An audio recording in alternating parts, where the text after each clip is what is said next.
prensa que es luz y claridad en la noche oscura. Hay quien tiene remedio y hay medios sin cura. Y una prensa que nutre la perfecta dictadura y le declaró una guerra abierta a la cultura. Hay otra prensa dispuesta a enfrentarse a esta locura, sincero, sin pero, sin miedo y sin censura. Amigos, amigas, ya estamos listos para hablar como los chayoteros no se atreven, no les interesa, no les conviene porque no van a morder la mano que les ha de tragar. Yo soy Vicente Serrano y como siempre le pido que no permita que le den más de lo mismo. Le duela a quien le duela, le pese a quien le pese. Continuamos con estos diálogos nocturnos y sin censura. Y el día de hoy, una advertencia. Por favor, que no vea este programa Felipe Calderón, Margarita Zavala, Lili Téllez, Peña Nieto.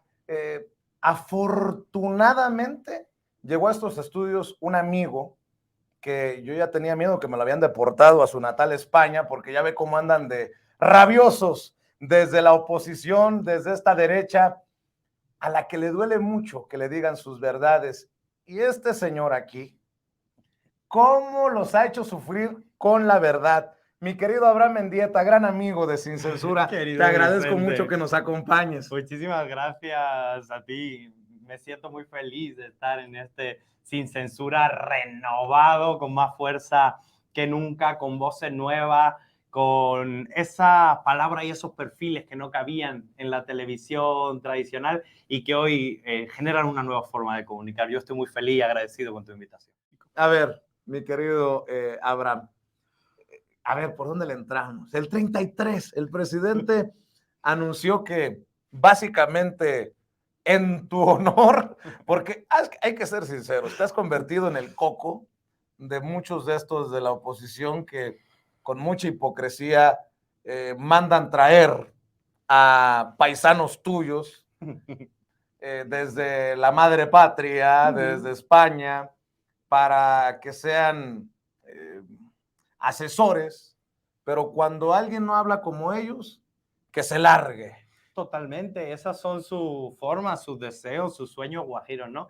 Ellos que tenían un secretario de gobernación nacido en España, Mourinho, ellos que contrataron, el propio Calderón, a Tony Solá como consultor de campaña negra en su presidencial. Ellos que se trajeron ahorita en 2018 a Gloria Álvarez para capacitar en comunicación a los panistas. Ellos que llevaron a Vox al Senado de la República a hablarnos en nombre de Dios, de la América hispana, ¿no? O sea, imagínate qué nivel de actualización social tienen, ¿no? Los compañeros. Pero bueno, ellos que han sido tan hipócritas, que tanto les gustan los extranjeros blancos y güeros, salvo cuando les llevan la contraria. Qué bueno que estás acá para que hablemos gracias, de Vicente. eso. El presidente ha reconocido tu compromiso con la transformación, se ha ya publicado más o menos cómo se cambiaría la Constitución para evitar persecución contra cualquier mexicano que no haya nacido en nuestro país, porque yo siempre he dicho que tú eres el español más mexicano que conozco. Y bueno, ¿cómo recibes eso? ¿Cómo va eso incluso? Bueno, en primer lugar, platicar de las palabras que el presidente me dirigió desde la mañanera me llenaron de orgullo, me hicieron sentir feliz, comprometido. Me di cuenta nuevamente, como lo hago todos los días, que el compromiso social, que la lucha por mejorar la vida de la gente merece la pena. Le agradezco de corazón al líder social más grande que ha tenido México en el último siglo las palabras que me dedica. Y yo quiero hacer una puntualización con el tema del artículo 33, porque me han preguntado en varios medios, algunos con mala fe realmente, que si estoy contento de una ley que en cierto modo me involucra. Y yo quiero decir que quien crea que el 33 me involucra a mí directamente o que incluso va a cambiar el margen de libertad o palabra que yo he tenido, pues en verdad se equivoca. No es como que estos 4 o 5 años yo me haya moderado demasiado a la hora de tener opiniones políticas. Pero era importante que aunque esa ley no se aplica, y aunque esa ley no tiene sentido, es inaplicable por los tratados internacionales y por los otros artículos de la Constitución, era importante que se quitara. ¿Por qué? Porque es una amenaza permanente contra las y los migrantes que dan su opinión o que protestan sobre temas políticos que le conciernen, ¿no? Yo creo que lo que estamos haciendo es quitar una amenaza permanente, ¿no? Inaplicable, por supuesto, pero que usan los poderosos para intentar silenciar la protesta de las y los migrantes, ¿no? Creo que un avance en términos de derechos humanos, creo que un avance en términos de libertad de expresión, creo que es muy simbólico y me siento muy bien con esa reforma. Yo creo que lo único en lo que yo puedo tener algo que ver con esa reforma es en haber puesto el tema encima de la mesa, pero pues yo, como siempre, voy a seguir opinando libremente con la libertad de expresión y la generosidad que el presidente López Obrador le ha garantizado a todos los mexicanos o no mexicanos dentro del territorio nacional. Qué cosas, ¿no? Que es Felipe Calderón se ocupe de una voz como la tuya. Porque es Felipe Calderón. Pero qué bonita es la vida, Vicente. Qué bonita es la vida. Porque el tipo me estaba diciendo, vuélvete a España, vuélvete a tu país. Y mira que se tuvo que ir él a Madrid por narco. Qué bonita que es la vida. Yo es que me siento pero pleno, Vicente. Oye, a ver, Felipe Calderón, de hecho ha tenido encontronazos contigo en redes sociales. Creo que el equipo de producción ha rescatado los mejores momentos. Esto, ¿no? ¿Cuántos casos hay en población que no vi porque no llegan a la consulta? ¡Qué cinismo! Y luego tú le pones en la torre. Esto es lo que les duele, Claro. que uno les refute, Esto es de que cuando ya no son... decía que iba a tardar 134 años en México en vacunar a la gente. Imagínate. Imagínate el cínico. Y además, estos que no te quieren, estos a los que les dices sus verdades, son los que han tratado de personalizar esto del 33 contigo, la ley Mendieta y estupideces de esas, pero son los que están moralmente derrotados. Son esos que, por ejemplo, ayer gritonean en el Senado, se cubren con una bandera que no les pertenece, que no les corresponde, porque la lucha migrante nunca... Una bandera que no les duele, además, por supuesto. Faltaría. La Lili Telles, me salió los sonorenses, la Lili Telles, Lili Telles, Kenia López Rabadán, todos estos personajes que de alguna manera también... que lloraban en la tribuna. Sí. De verdad, yo, con mucho respeto, pero yo vi a una de las senadoras del PAN, esas que mencionaste, en tribuna intentando llorar y nomás que no le salía la lágrima, le faltaba picarse con el dedo el ojo para ver si salía la lágrima y nomás que no salía. Se nota perfectamente el teatro, el mal uso que hacen de la tribuna para intentar atribuirse dolores ajenos, cómo se les olvida las tragedias que ellos mismos provocaron durante su gobierno y cómo cada vez que hay un problema en este gobierno aprovechan para verse humanos, cuando hace apenas 7 días estaban diciendo que regalábamos dinero a los centroamericanos y ahorita ayer ya están diciendo que no habíamos destinado suficiente dinero a nuestros hermanos centroamericanos. Ahora, según ellos, son nuestros hermanos, siempre han sido nuestros hermanos, pero ellos tienen una xenofobia transitoria. Cuando les sirve políticamente son xenofóbicos. Cuando la coyuntura no da, están en contra de la xenofobia. El PAN no tiene una estrategia definida. Yo creo que lo que estamos viendo, Vicente, en términos muy exaltados estos días, pero lo que estamos viendo es el fracaso también de la rearticulación opositora. Lo llevamos hablando tú y yo precisamente desde ese 2019 que nos conocemos. La oposición todavía no ha entendido el tsunami que les pasó por encima en el 2018. No han terminado de rearticularse. Lo único que se les ocurrió, que fue una idea, a mi parecer, ideológicamente muy torpe, fue juntarse todos, porque si no, era claro que electoralmente no tenían nada que hacer, pero no se han rearticulado políticamente, no han generado nuevos cuadros, no tienen un discurso diferente, no tienen un proyecto de nación creíble. Son los mismos corruptos gritones de siempre. A mí me interesa mucho hablar de estos temas y muchas veces la verdad detrás de la verdad. ¿Por qué? Porque se han ido quitando las máscaras, personajes que son reconocidos como algo así, vacas sagradas del periodismo. Ciro Gómez Leiva anoche en un editorial, 48 horas, y qué tranquilidad, que nadie ha renunciado, palabras más, palabras menos. Luego vemos a Pedro Ferriz de Con, te declaro la guerra. O sea, está para, pues, no sé si para reír o para llorar, pero sí para desde nuestra independencia Sí. decir a las audiencias, esto no es, se me hace que no es ni gratis. Claro, no. Y cada día, y creo que Sin Censura y muchos otros espacios han tenido mucho que ver en esto, cada día las audiencias son más críticas. Cuando uno ve a un tarado como Pedro Ferriz decir que le declara la guerra a López Obrador por esto, pues se queda mirándolo como con tristeza, como con pena, como viendo lo que alguna vez soñaron que podían ser y lo incierto que se quedó en el camino para ellos, ¿no? El espacio tan ridículo que les deparó la historia. Tener que salir públicamente a decir estupideces en medio de una tragedia para por lo menos existir. No te digo para que lo tomen en serio, sino para tener un espacio en el que alguien vea lo que está haciendo ese señor y lo mire con extrañeza, ¿no? Creo que a eso ha llegado la derecha comunicativa y me parece sorprendente porque me parece que hay un elemento muy bueno en todo esto. Y es que, a pesar de que tienen altas audiencias, la gran mayoría de la gente que ve programas como el de Ciro Gómez Leiva es gente profundamente crítica, que sabe que le están mintiendo, que simplemente lo tiene puesto porque eso está en la tele. A mí me pasa. Yo a veces pongo en la tele ciertos programas de debate, donde por supuesto los 5 que están debatiendo son anti-4T, lo único que debaten es a ver cuál es más anti-4T de los 5, y uno los ve con una extrañeza y cada 10 minutos se sorprende porque puede aparecer un protoargumento, ¿no? Yo creo que es interesante, porque muchas de las audiencias que ven ese tipo de espacios son audiencias más críticas. Y es gente a la que tú puedes estar destilando odio en tu mesa de debate y no les llega. Al contrario, dicen. ¿Cómo has cambiado? ¿Cómo ha cambiado tu perspectiva, si acaso, desde que nos conocimos?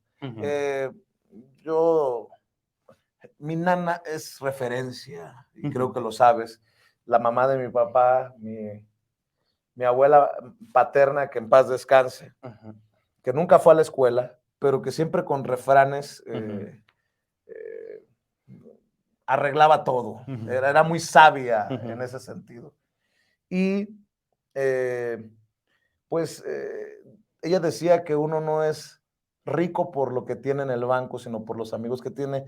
Y yo afortunadamente tengo buenos amigos. Le mandamos un saludo también a Andrea Chávez. Abrazo.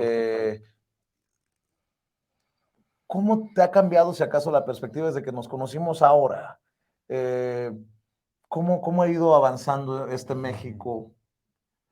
Fíjate que creo que hubo un elemento que inexorablemente nos tuvo que cambiar a todos de una manera u otra, que fue el encierro de la pandemia. Sí. Creo que el encierro de la pandemia sí nos cambió a todos muchas perspectivas, nos truncó planes y nos permitió abrir puertas diferentes. O sea, la pandemia creo que fue muy difícil para amplios sectores de la sociedad y definitivamente... Para mí fue muy doloroso, ¿sabes? Fue muy ¿Tú doloroso. te acuerdas cómo transmitíamos en el Zócalo? En el Zócalo. 500 personas a veces. Pues era Vicente...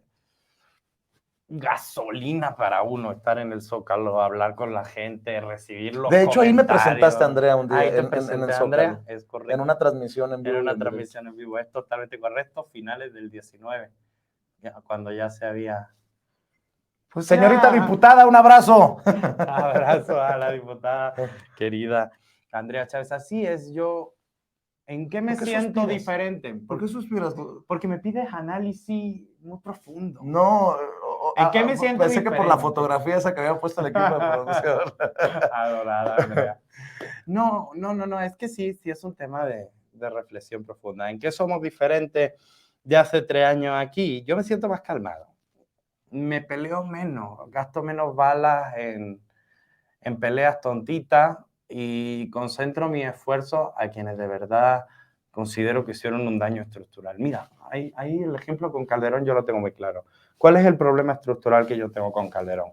Que construyó una narrativa de que los jóvenes éramos sicarios, éramos culpables de la violencia, de que había que combatir con las fuerzas de las armas a todo lo que según ellos estuvieran mal, mientras, como era obvio, cobraban sobornos de la delincuencia organizada, vendían plazas, criminalizaron a nuestra generación. Dijeron que Jorge y Javier eran sicarios armados hasta los dientes. ¿Te refieres a los estudiantes del TEC? Del TEC. Los chavos asesinados en Villas de Salvarcar, los 15 chavos también dijeron que eran pandilleros, ¿no? Esa criminalización de una generación, nomás para legitimarte tú en el ejercicio del poder, que además revierte en una espiral de violencia tremenda que convierte el país en un cementerio. A mí se me hace miserable Felipe, pero ni siquiera Felipe como lo que quede de ser humano, sino Felipe como representación política de la exaltación de todo lo que está mal, la violencia, la culpabilidad de los jóvenes, con los que enfrentaban las cosas mientras recibían sobornos del narco, ¿no? Creo ¿Dijiste los huevos? Sí. Ah, ok. Porque, nada más porque no te escuché bien. su narrativa de violencia, ellos decían, combatimos al narcotráfico con pantalones o con huevos, como quieras. Y es como si tantos huevos tenían cabrones que se llevaban los sobornos por abajo de la delincuencia organizada. Tantos huevos tenían que hoy está en España y no da la cara. Tantos huevos tenían que hoy está en España y no da la cara. Mientras su mano derecha está esperando una condena de entre 20 años de cadena perpetua. Ojalá que no. Ojalá que no, ¿sabes? Yo que cubrí el juicio, te digo, sea ojalá que testigo. no. ¿Sabes por qué? Porque si le dan 5 o 10 años, eso va a ser confirmación de que se los va a ensartar a todos con lo que sabe Genaro García Luna. Y esa es una fiesta a la que, por favor, Mira, invítenme. Sobre ese juicio no te voy a llevar la contraria, porque si alguien estuvo ahí cubriendo, tanto que decían de tu microfonito pinchurriento, si alguien estuvo ahí cubriendo, si alguien sale en los retratos oficiales de la corte, ese es mi Vicente. Oye, lástima que no me sacaron mis chanclas estilo Jorge Campos. Por cierto, miren, así, para que no, vean... déjenlo. Para que vean que sí este sí es el Arozarena de la 4T, miren, en botas. ¡Viva Chihuahua! ¿Cómo ves el lado de la oposición? Les duele mucho cuando se les dice oposición moralmente derrotada, pero así lo entiendo. Esta oposición gritona ahora en el Senado, esta oposición de chiste en la Cámara de Diputados con Margarita y con Cuadri, solo por dar 2 ejemplos. ¿Cómo vamos a llegar al 2024 con los Gustavo de Hoyos, con los Claudio X González? Es que todos estos, imagínate, ¿no? Gustavo de Hoyos se destapa él solo, porque nadie lo iba a destapar, porque a nadie le interesa Gustavo de Hoyos. Es un tipo que su único mérito es un fraude a través de la fundación de la UABC, el fideicomiso de la UABC. Pero el tipo sale con su gran propuesta, con su gran plan de trabajo. ¿Cuál es? Pena de muerte. ¿Cómo? Pena de muerte. Esa es su gran propuesta pública. Salió diciendo, vamos a traer de regreso la pena de muerte. Puta, no sé si está Joder. igual o peor que Enrique de la Madrid de adopta a un mexicano. Joder, qué derecha tan necia. Pero digo, más allá de lo medievales, de lo decimonónico, y hoy salen que los derechos humanos y mientras proponen pena de muerte. Pero bueno, digo, más allá de eso, qué torpe. Te va a pelear el electorado con Lili Telle. Ese 15% que está de acuerdo con la pena de muerte te lo va a pelear entre Gustavo de Hoyos y Lili Telle. Qué torpes son políticamente. ¿Te parece que eso es una propuesta de un tipo que quiere regenerar la vida pública? Pena de muerte, algo que todos los países del mundo han dejado atrás, algo que está expresamente prohibido en la Constitución y tratados internacionales. Pero además, algo que se ha demostrado que es profundamente ineficiente en las sociedades. Y es tu propuesta. Además, no, espérate. Con este Poder Judicial, ¡qué Con miedo! este Poder ¡Qué Judicial. miedo! No me jodan la vida, ¿no? No lo había, te juro que no había pensado eso. No, Oye, imagínate. Oye, le caigo mal a un pinche juez y ya No, el juego me fierro, el de los amparos a la empresa. 4 penas de muerte por día. O sea, están para la burla, ¿no? Pero imagínate si iban a ser de oro cobrando mordidas a cambio de no aplicarla. No, qué terror. Oye, Qué terror. No lo había pensado, terrible. No, ya se me bajó el azúcar. Pero no me sorprende. No me sorprende porque esta misma oposición es la que le aplaude a Estados Unidos o a este sector de Estados Unidos que estaría dispuesto, a pesar de que es politiquería, pues, a mandar los Black Hawks, las Fuerzas Armadas estadounidenses, a ayudarnos a combatir los cárteles de la droga. Hoy salió que Donald Trump había pedido, de acuerdo a Rolling Stone, la revista, a sus asesores armar un plan de invasión a México si él regresa a la Casa Blanca en el 24. Ayer, en conferencia de prensa, los senadores republicanos presentaron un acto para declarar terroristas a los cárteles de la droga. Hoy también salió la nota de que en Texas se estarían armando escuadrones de la muerte para detener o aniquilar a inmigrantes indocumentados, porque según ellos son los que están cruzando el fentanilo. ¿Tú también ves un golpe blando en proceso? Yo en algún momento se lo pregunté al presidente y fue muy benévolo.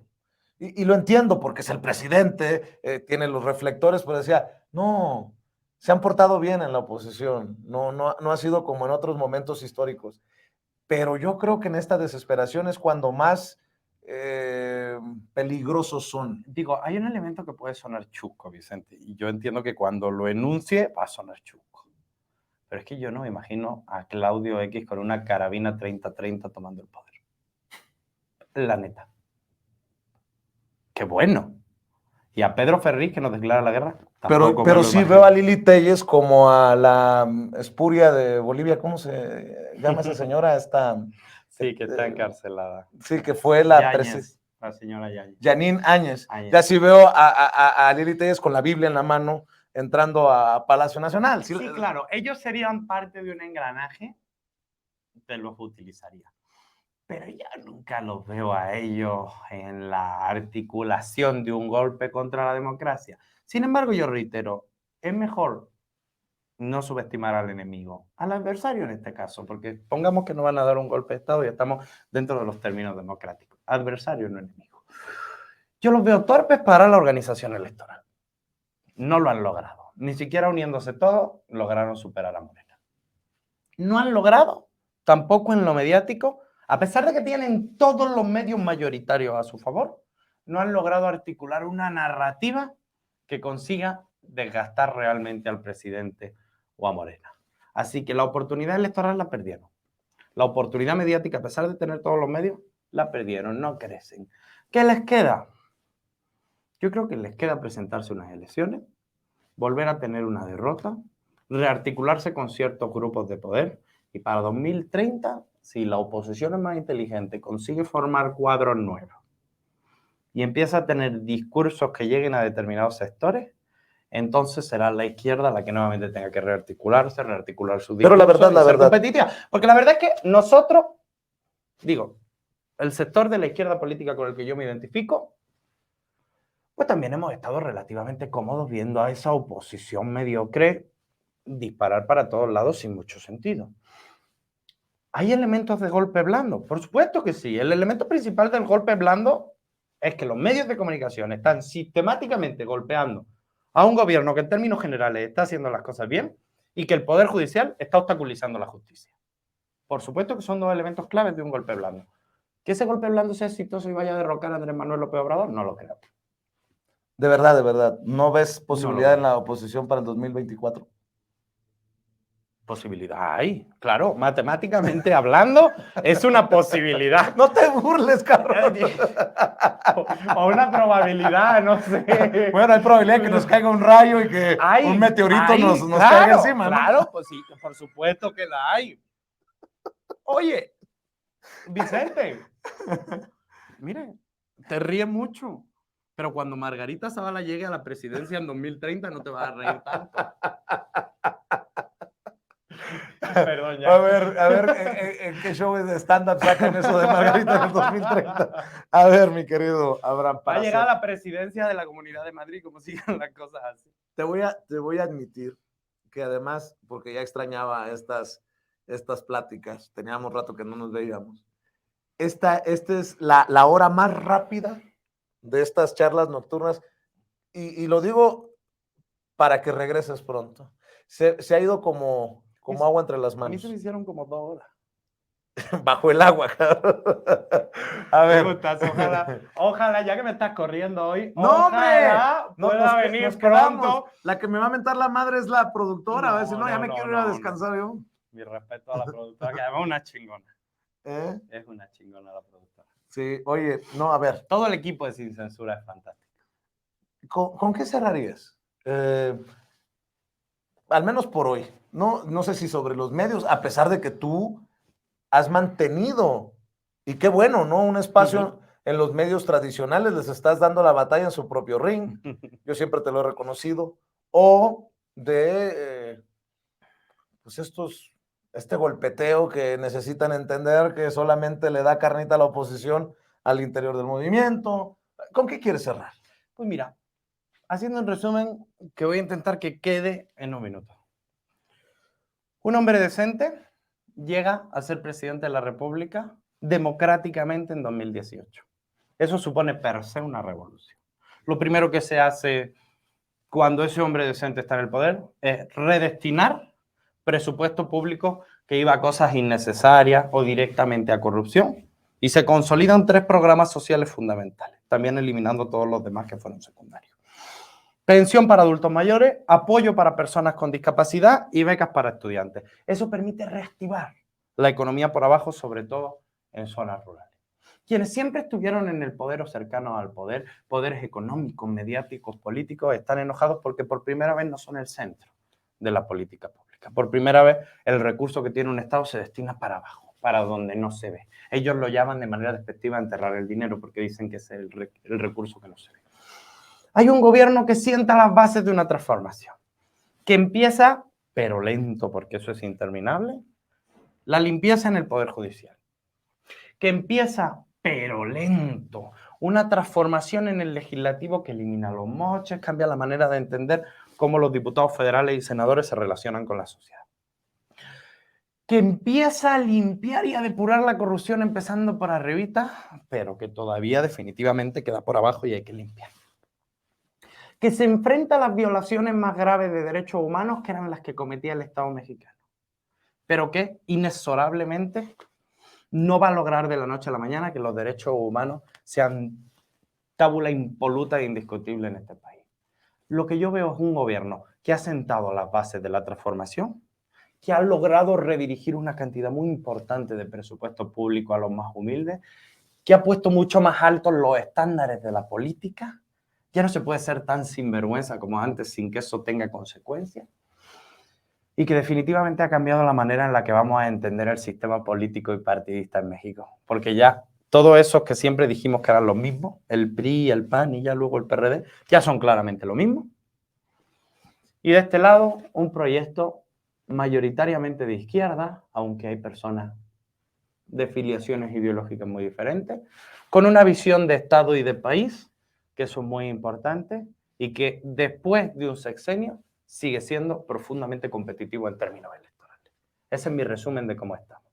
Y una derecha que sigue teniendo la mayoría de los medios de comunicación, que sigue teniendo el poder económico, pero que aún no ha encontrado la manera de generar nuevos cuadros, nuevas vocerías, nuevas narrativas, lo suficientemente fuertes como para ponerle un freno al proceso. Ojalá que estos diálogos sean más constantes. Ojalá que te dé la agenda, porque sé que andas del tingo al tango, como ya me decimos. está intentando echar la culpa a mí de que yo no pueda estar aquí con usted. Pero ojalá que se Vicente, repita muy gracias. pronto. Me dio tanto gusto y además teníamos tanta necesidad de esta conversación con cámara o sin cámara. Claro, ojalá que la próxima sea con, no sé, agua natural, algo para tomar y alargarnos hasta la medianoche, pero bueno, que sea en otra oportunidad. Por lo pronto, muchas gracias por acompañarnos, mi querido Abraham.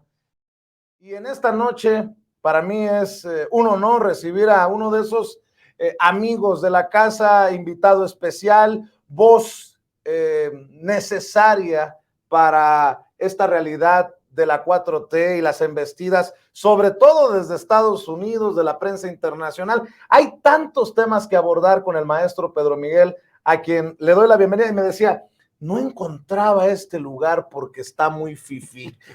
Te agradezco mucho, Pedro, que nos acompañes. ¿Cómo Vicente, te va? Qué gusto. Es un gusto estar acá. Gracias por... Aunque te hayas vuelto fifí, te hayas... ¡No, hombre! La del Valle. No, hombre, no. Al contrario, vamos con todo. Muy bien. Desde el corazón del cártel inmobiliario, mi querido Pedro Miguel. Oye, a ver, pues, ¿cómo ves? Tantas cosas que están pasando. Yo te agradezco que sigas siendo esa voz. Desde redes sociales creo que tus comentarios son importantes en medio de tanto ruido, Pedro. Empecemos por ahí. El ruido que cada vez crece, que a veces nos habla en inglés, en fin. ¿Por dónde le entramos? Por el ruido, por nuestro propio ruido tal vez, ¿no? Porque, mira, yo creo que estamos en un momento que fue brillantemente descrito por José Blanco Mejía en un artículo que publicó ayer en La Jornada, que se llama Viraje a la Izquierda, en el que habla de la necesaria radicalización de la Cuarta Transformación. ¿Necesaria radicalización? Necesaria radicalización, sí. Esto quiere decir que tenemos que avanzar, acelerar y profundizar el cambio. Algo así como lo que dijo el presidente, no medias tintas, no zigzagueos. ¿Por ahí va la cosa? Por ahí va la cosa. La cosa va por el lado de mantener la radicalidad de la Cuarta Transformación. Y una transformación radical es una transformación que no se detiene, que no hace concesiones, que va por su programa, tal y como se lo planteó desde un inicio, y sigue a fondo aplicándolo. Yo creo que es un análisis que deberían leer pues, los opositores que siguen sin entender nada de nada, a 4 años, fíjate tú, qué cabeza dura, ¿no? Para no entender lo que está pasando. Pero también se debería leer en Morena, en varios sentidos. Y en las filas de la 4T, no solo en el partido, ¿no? Por un lado, en el sentido de que no es este el momento para entibiar, para centrar, para promediar, o usemos otro verbo, para conciliar, ¿no? Este es un momento en el que el movimiento exige avanzar y profundizar la transformación. Pero también creo que tiene una lectura en otro sentido, y vas a ver cómo tiene que ver con el ruido, y es que hay mucha gente que piensa que radicalizar significa subirle al nivel, a los insultos, a las agresiones, a las quemas de la piñata de Norma Piña, que es una falta de modales, pues yo no creo que sea nada grave en todos los países del mundo, en todas las democracias, pues queman en efigie a los que les caen gordos. Hace unos días quemaron a Macron en las manifestaciones. Quemaron a Macron, quemaron a Trump, han quemado a Andrés Manuel, o sea, tampoco es así como para tirarse al suelo y patalear. Pero hay mucha gente que cree que radicalizarse significa mentarle la madre a los opositores, agarrarlos a golpes. ¿Qué pasó? ¿Qué pasó? Si es lo que me la paso haciendo yo. Y no, o sea, no es un asunto, fíjate tú, de formas, de estridencia, es un asunto de contenidos y de programas. Yo quiero hacer un paréntesis aquí, si me permites, sí. Interrumpirte, Pedro, porque es algo que tú me comentabas en un desayuno, si me permites decirlo, claro. En tu casa, amablemente, generosamente me invitaste hace ya algunos meses, y me hablabas de esto. Y yo te decía, es mi forma de expresarme, sí me decías, Vicente, pero hay que enfocarnos en el debate, en el diálogo, de altura, poner los datos duros sobre la mesa, los hechos, y ya con eso, de alguna manera también estamos ganando la batalla, y sin mentadas de madre, y sin estridencias. Y digo, siempre hay espacio para la autocrítica, para la mea culpa, ¿no? Y en ese sentido ha sido muy, de alguna manera, por cuestiones de ego, porque todos tenemos cuestiones de ego, duro escucharlo de ti. Y lo tiene que saber la audiencia, ¿no? Pero también muy reconfortante saber que de este lado sí somos honestos y podemos llevar nuestros espacios por una mejor vía, que no sea, como dices tú, la del ataque facilón, la mentada de madre facilona. No puede ser la mentira, no puede ser el montaje, como de enfrente, claro. Sí son maestros, ¿no, Pedro? No, porque nos intoxican con eso. Mira, ayer salió una cuenta que se hacía pasar por partidaria de la 4T, por ejemplo, o ayer o antier, a decir que Norma Piña liberó a Cárdenas Palomino. ¿Qué es eso? ¿No? Entonces yo decía, bueno, no podemos hacer estas cosas, es decir, eso nos coloca en el mismo nivel que Loret, y yo me pego un tiro el día que esté al nivel de Loret, inventando cosas, ¿no? Pero fíjate que salieron personas a decirme, ¿y qué tiene? Si ellos lo hacen, nosotros, ¿por qué no? La guerra es la guerra. Y yo les decía, bueno, esa será tu guerra, la mía es otra, o sea, la mía pasa necesariamente por la verdad, porque pues si estamos jugando con mentiras, primero estamos al nivel de ellos, y segundo, nos estamos destruyendo en lo que más nos importa, que son los principios, los valores. Entonces, fíjate, ¿qué no es radicalizar? Desde luego no es mentir. Tampoco es atacar, pues esto, por ejemplo, que atacan a Calderón con que es borracho, ¿no? Yo digo, bueno, ¿qué tiene que ver que sea borracho, que no lo sea? Ese no es el punto, ¿no? El que esté libre de Bacardís que tire la primera piedra. Mira, a ver, yo siempre recuerdo una cosa, ¿no? Digo, a ver, Stalin y Churchill ganaron la Segunda Guerra Mundial absolutamente ahogados, uno en vodka y el otro en whisky. Y Hitler, que era abstemio, la perdió. Es decir, la ebriedad no te habla necesariamente de una eficacia o ineficacia para gobernar, ¿no? O sea, ese es el punto.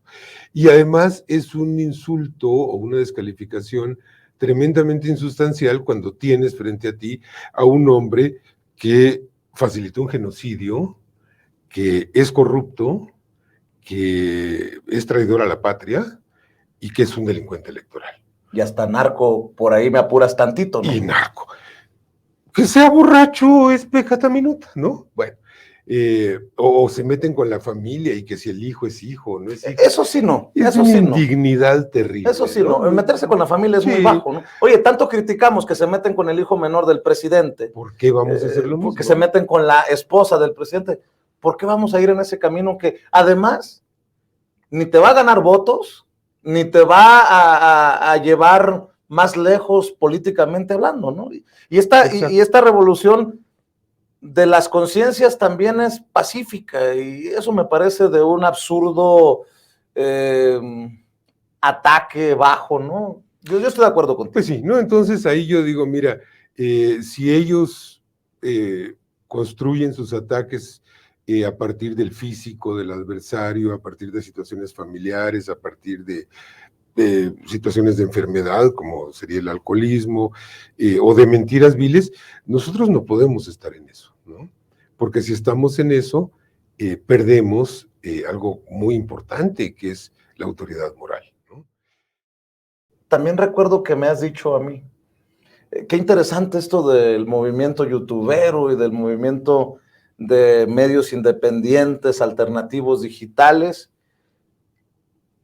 pero en algún momento hay que hacer un alto y hacer un balance y definir hacia dónde se va, porque si queremos ser referencia tenemos que ofrecer lo mejor para las audiencias, y entendiendo que pues ahorita en esta democratización, en esta libertad de que cada quien dice lo que quiere, pues hay mucho que aprender. Estaba escuchándote y recordando una de nuestras conversaciones y decía, pues para poder ir en ese sentido de libertad, de pluralidad, de convicciones también, ¿por qué no? Pues hay mucho que hacer desde estos medios de las plataformas digitales, Pedro. Construir una deontología, ¿no? Construir además líneas editoriales, trazar líneas rojas. Mira, aquí ya lo más importante no es atreverse a decir las cosas más osadas o aventuradas, sino callarse lo que no se debe decir. Yo creo que en este momento la gran aportación a la propuesta civilizatoria es moderarse, me parece. Porque fíjate, estamos como niños con juguete nuevo. Podemos decir lo que nos dé la gana, las barbaridades que nos dé la gana. Lo puede hacer la derecha. Loret de Mola se la pasa diciendo unas cosas atroces, ¿no? Y todos ellos, ¿eh?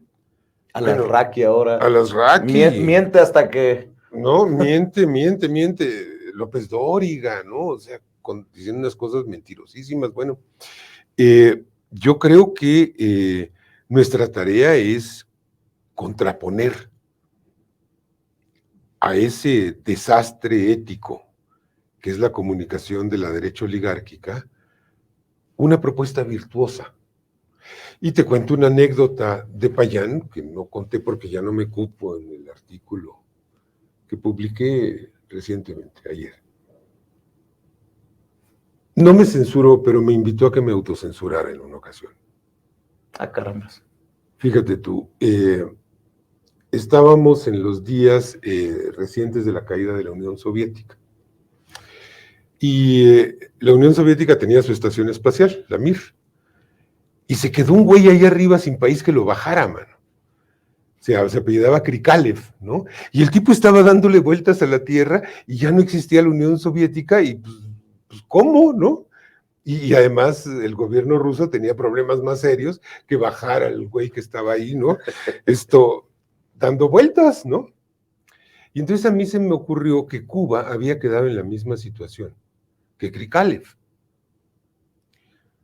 Qué fuerte. Es fuerte, ¿no? Pero era un buen chistorete, no me digas que no, ¿no? Sí. Bueno, entonces pergeñé mi tontería, fui con Payán y le dije, mira lo que escribí. Lo leyó y me dijo, no publiques esto, mano. Le digo, ¿por qué, Payán? Está buenísimo. Me dice, porque es perverso. Porque hay gente sufriendo en Cuba a raíz de esta situación. Y no está bien que hagas escarnio del dolor y del sufrimiento de la gente. Uf. Y no lo publiqué. Y aprendí. Y aprendí que hay cosas sobre las que no hay que hacer chiste, por ejemplo. Yo tendía a decir, bueno, no hay nada por encima del humor soberano. No, sí, hay cosas por encima del humor soberano. Cuando uno defiende este proyecto de transformación, lo primero que te dicen, eres un palero, eres un arrastrado, eres un chayotero, eres un... Neochayotero. Neochayotero. Pero la realidad es que tenemos todo el derecho de ver un país diferente al que ve, pues, López Dóriga o Marino, o estos personajes, o los del PRI, los del PAN, los Gustavo de Hoyos, los Claudio X González. En ese espíritu, ¿cómo ves al presidente Andrés Manuel López Obrador? ¿Cómo ves su gobierno, esta cuarta transformación, en momentos en que se ha arreciado el golpeteo con ayuda de Estados Unidos, con la ayuda de Washington, desde el secretario de Estado de Estados Unidos o la Secretaría de Estado de Estados Unidos, los medios de comunicación, los grandes periódicos, los medios de comunicación en México, pero también con un pueblo que sale, dicen por ahí, leía en medio millón de personas, a respaldar en su cuarto año de gobierno al presidente que dice que primero los pobres, al que dice que no hay que mentir, que no hay que robar y que no hay que traicionar al pueblo. ¿Cómo lo entiendes, Pedro? Pues como un gran intérprete del ánimo nacional, antes que nada, ¿no? Como un hombre que sabe leer los sentires, los deseos, las proyecciones de la gente, y que las ha hecho realidad, ¿no? Y que además las ha codificado en una práctica política muy singular, porque estarás de acuerdo conmigo en que este es un presidente muy raro el que tenemos. O sea, no es común, ¿no? Que el presidente de una república de la que tú gustes, ¿no? Se baje, porque literalmente se baja, ¿no? Y le entra la polémica, ¿no? Y a ver, Denise Dresser, ¿por qué me estás diciendo esto? Eso lo que tú sostienes es mentira, ¿no? Hoy dijo, departamentito de Estado, dije yo. ¡Ay, cabrón! Departamentito de Estado, ¿qué tal? Bueno, o decirle a Blinken, está usted pendejo, señor secretario de Estado. Pues sí, porque además es que no tienen madre, ¿eh? O sea, decir que hay regiones de México controladas por el narco, pues sí, pero es que hay regiones del narco controladas por Estados Unidos, eso es lo que nos dicen, por la CIA, por la DEA, Y tampoco dicen que Estados Unidos es un narcoestado. O sea, el problema de las drogas de México es derivado de nuestra frontera con un narcoestado, porque el narcoestado existe y está allá. Mira, tienen el principal mercado de drogas del mundo, tienen la principal lavandería de dinero ilícito del mundo, está en Wall Street. Tienen además la principal industria militar y de armas con la cual abastecen al narcotráfico. Y tienen además agencias gubernamentales como la DEA, que le lava dinero al cártel de Sinaloa, alcohol, tabaco y armas de fuego, que le suministra armas al cártel de Sinaloa, la CIA, que diseña las rutas de tránsito de la cocaína por territorio mexicano desde los años 80. Eso se llama un narcoestado, con la pena. Y además no son capaces de desmantelar a ni uno solo de los cárteles que operan allá adentro, o cómo llegan la cocaína, el fentanilo, lo que tú gustes, a partir de la frontera hasta las narices o hasta las venas o hasta la boca de los adictos. ¿Llegan por arte de magia? ¿Llegan por Uber Eats? ¿Cómo llegan? A ver, qué cabrón esto, ¿eh? Porque además hoy leía que Wells Fargo ya no quiere hacer negocios de remesas con el Banco del Bienestar, que porque no tiene los seguros para evitar el lavado de dinero. Y decía, ¿no fue Wells Fargo hace unos años al que le impusieron una multa histórica de cientos, si no es que miles de millones de dólares, porque era una pinche lavandería del narco?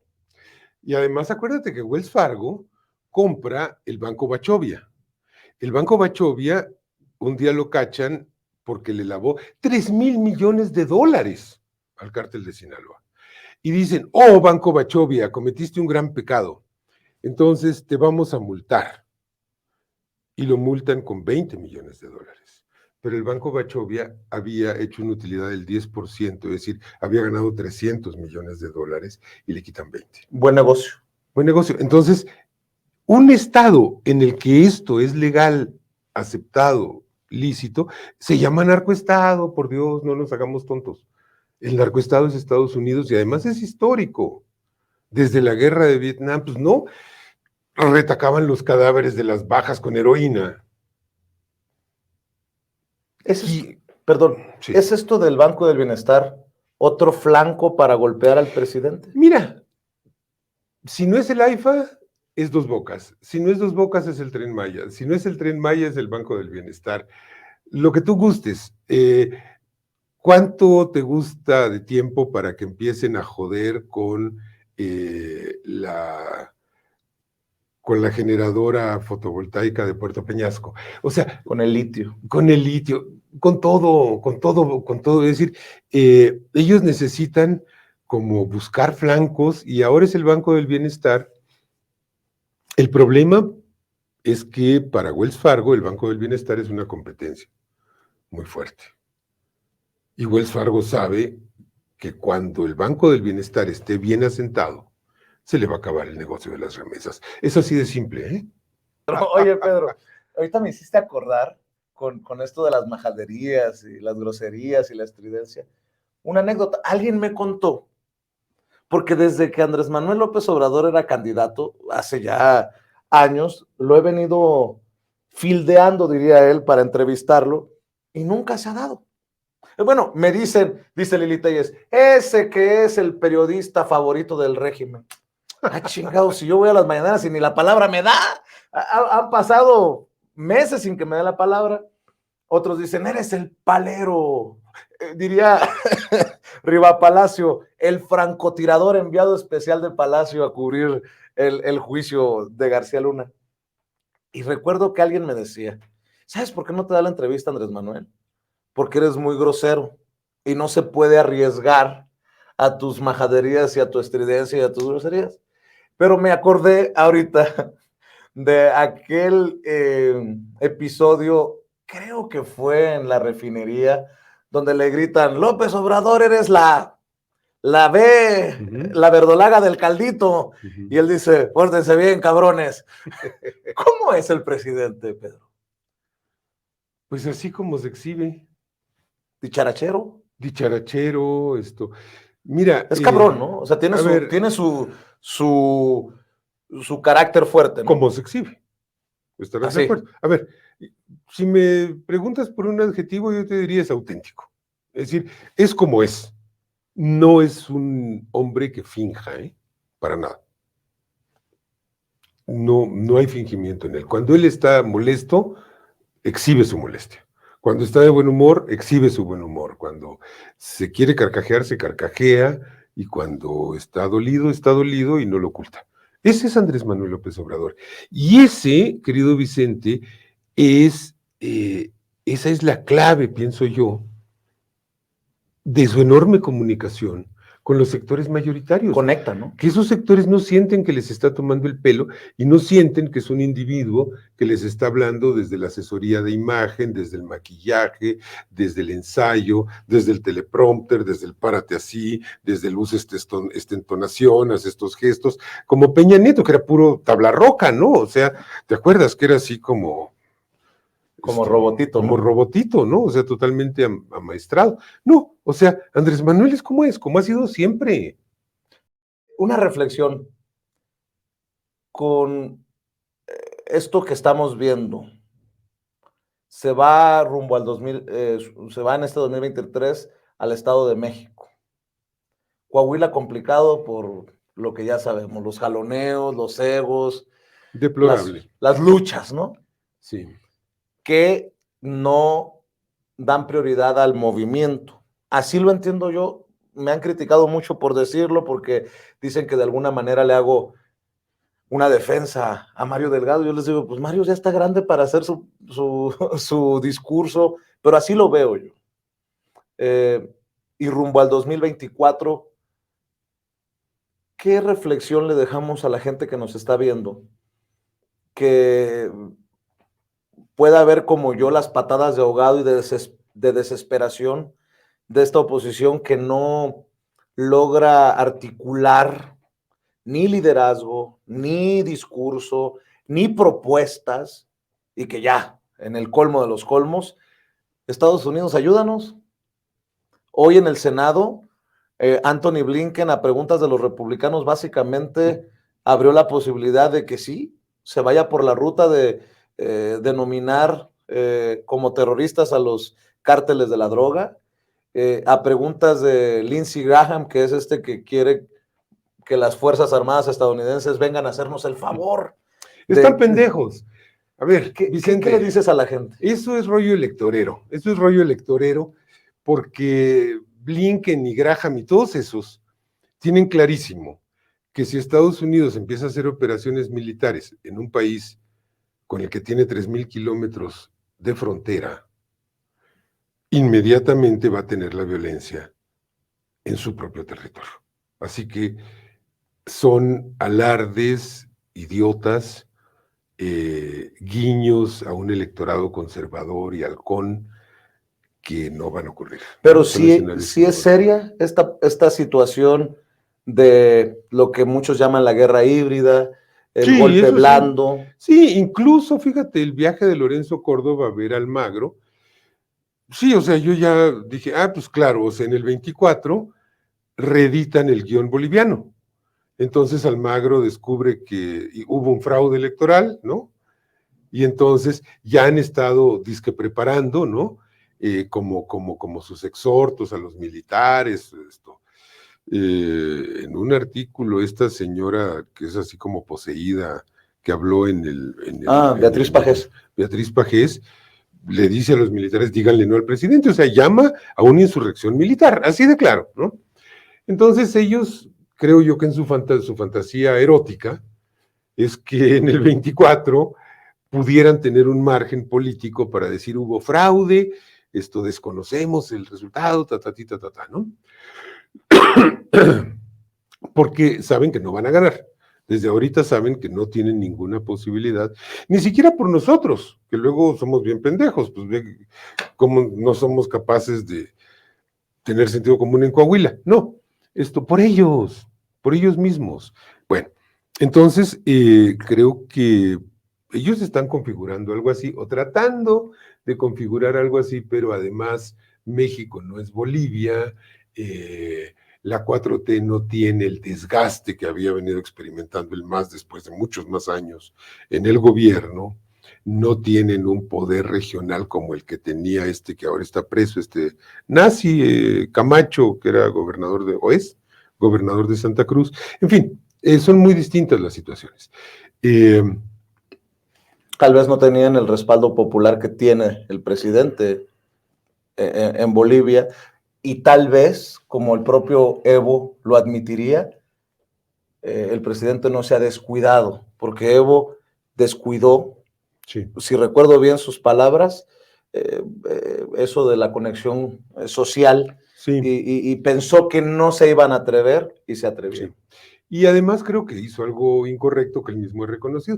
¿Ya para qué se reelegía? Pues si nadie es indispensable. O sea, eso fue un error político. Obrador. Ni López Obrador. Eso fue un error político. Bueno, entonces, ¿qué nos toca en el 24? Clarísimamente nos toca llegar unidos, con toda la contundencia, para repetir y superar el triunfo de 2018 y asegurarnos las mayorías calificadas en las cámaras.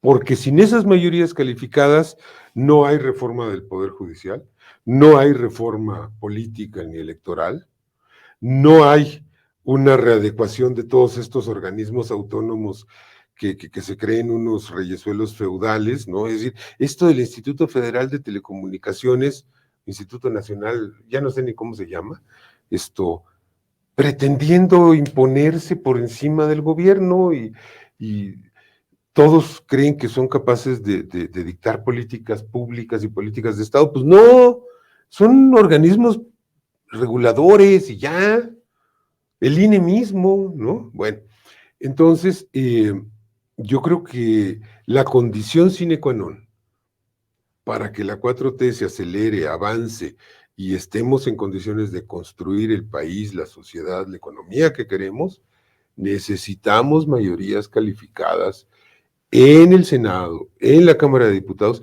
y en los congresos locales. Que la próxima vez sea con unos huevitos así. ¿Con machaca? Con machaca, un cafecito en tu mansión. ¿En mi mansión? En tu mansión, mi querido Pedro. Oye, Pedro, muchas gracias por venir. Padrísimo. Gracias. Nos vemos pronto. ¿Cómo es? ¿Así? ¿Andas con la izquierda? ¿O? Con la izquierda y a la altura del corazón. Bueno, amigos, amigas, muchas gracias por acompañarnos. Recuerde que si más programas, sigue más contenido y sigue avanzando este proyecto gracias a ustedes. Recuerde que no basta con vernos en vivo y en directo, comparta con familiares, amigos, contactos a través de WhatsApp, de Facebook, de Twitter, por donde usted quiera. Gracias al querido maestro Pedro Miguel, pero sobre todo, gracias a usted por apoyarnos y por aguantarnos. Yo soy Vicente Serrano y a nombre de todas las personas que usted no ve, que no escucha, pero que hacen posible esto, gracias. Nos vemos.